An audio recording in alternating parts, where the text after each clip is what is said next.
Assalamualaikum warahmatullahi wabarakatuh. Kami di sini dari kelompok 7 ingin mempresentasikan chapter ke-9 yang berjudul Virtual Memory. Apa itu virtual memory? Yang pertama, virtual memory adalah suatu konsep dalam sistem komputer yang memungkinkan program-program untuk menggunakan ruang memori lebih besar daripada yang sebenarnya tersedia secara fisik dalam RAM. Yang kedua, virtual memory adalah mekanisme di mana sistem operasi dapat memanfaatkan sebagian dari storage memori untuk menirukan atau bertindak layaknya RAM fisik dan memperluas kapasitas memori sistem. Kemudian konsep virtual memory. Konsep virtual memory ini dikemukakan Fotheringham pada tahun 1961 pada sistem komputer Atlas di Universitas Manchester, Inggris.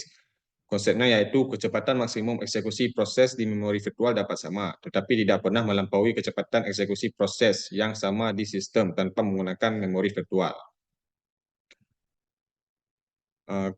Kemudian ada juga konsep virtual memory. Yang pertama, tidak bisa semua memori logik dipetakan semuanya ke memori fisik, walau dynamic loading bisa melakukannya.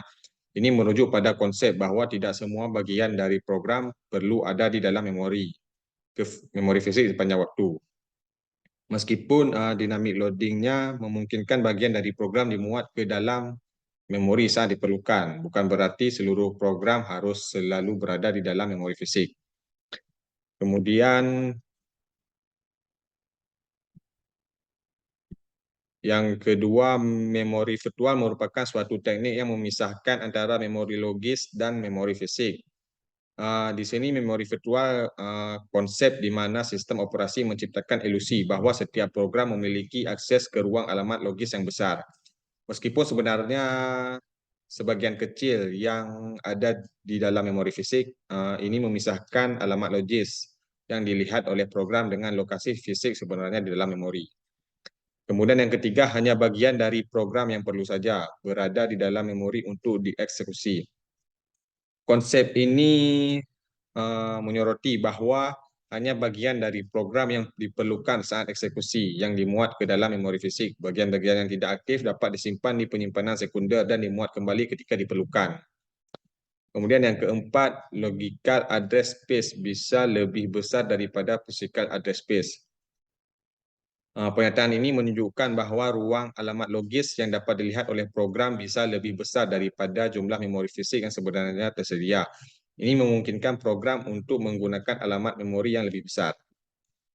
Kemudian yang kelima, memperbolehkan virtual address space pada VM untuk di-sharing oleh beberapa proses. Memori virtual memungkinkan beberapa proses atau program untuk berbagi ruang alamat virtual yang sama, kemudian mendukung komunikasi serta pertukaran data antara proses-proses yang berjalan bersamaan. Kemudian yang terakhir, bisa jadi hanya beberapa bagian dari memori logik yang berada di memori fisik, sisanya di hard disk.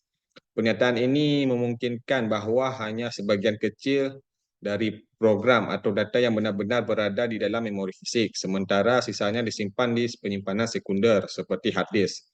Hal ini memungkinkan sistem untuk menjalankan program yang lebih besar daripada kapasitas memori fisik yang sebenarnya. Kemudian di sini ada keuntungan virtual memory. Yang pertama, lalu lintas I/O menjadi rendah. Kemudian berkurangnya total memori fisik yang dibutuhkan.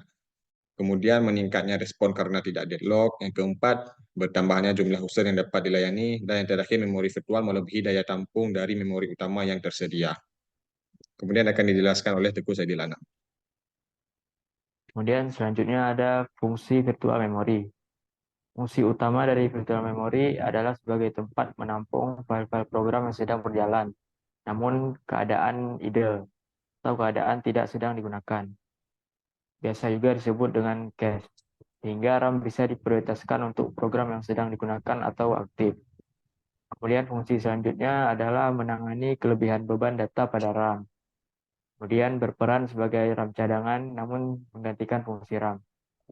Namun tidak menggantikan fungsi RAM. Kemudian menyimpan data dari RAM namun tidak diteruskan ke prosesor. Kemudian fungsi selanjutnya membantu kinerja sistem operasi Dan yang terakhir adalah data yang disimpan pada virtual memory atau paging file bersifat sementara. Kemudian implementasi virtual memory dapat digunakan pada salah satunya adalah multi-programming. Cara yang dapat dilakukan untuk memori virtual ini adalah daemon pegging. Daemon pegging adalah suatu mekanisme di mana sebagian dari program atau data dimuat ke dalam memori fisik hanya pada saat dibutuhkan.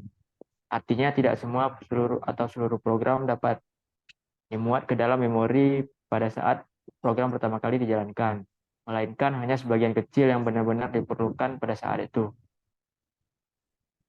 Selanjutnya, kemudian ada keuntungan dan tantangan daemon pegging. Keuntungan daemon pegging yang pertama adalah efisiensi penggunaan memori. Artinya hanya bagian-bagian yang perlu dimuat ke dalam memori fisik, sehingga mengoptimalkan penggunaan RAM. Kemudian keuntungan yang kedua adalah penghematan waktu dan sumber daya. Pemuatan dilakukan secara dinamis saat dibutuhkan, menghemat waktu dan sumber daya sistem. Kemudian tantangan daemon pegging. Yang pertama adalah overhead. Mungkin terdapat overhead karena waktu yang diperlukan untuk memuat halaman-halaman dari penyimpanan sekunder ke dalam memori fisik. Yang kedua adalah penanganan page fault. Diperlukan penanganan efisien terhadap page fault yang terjadi saat program mencoba mengakses halaman yang tidak ada di dalam memori fisik. Mungkin sekian saja presentasi dari kelompok kami. Lebih dan kurang kami mohon maaf. Assalamualaikum warahmatullahi wabarakatuh.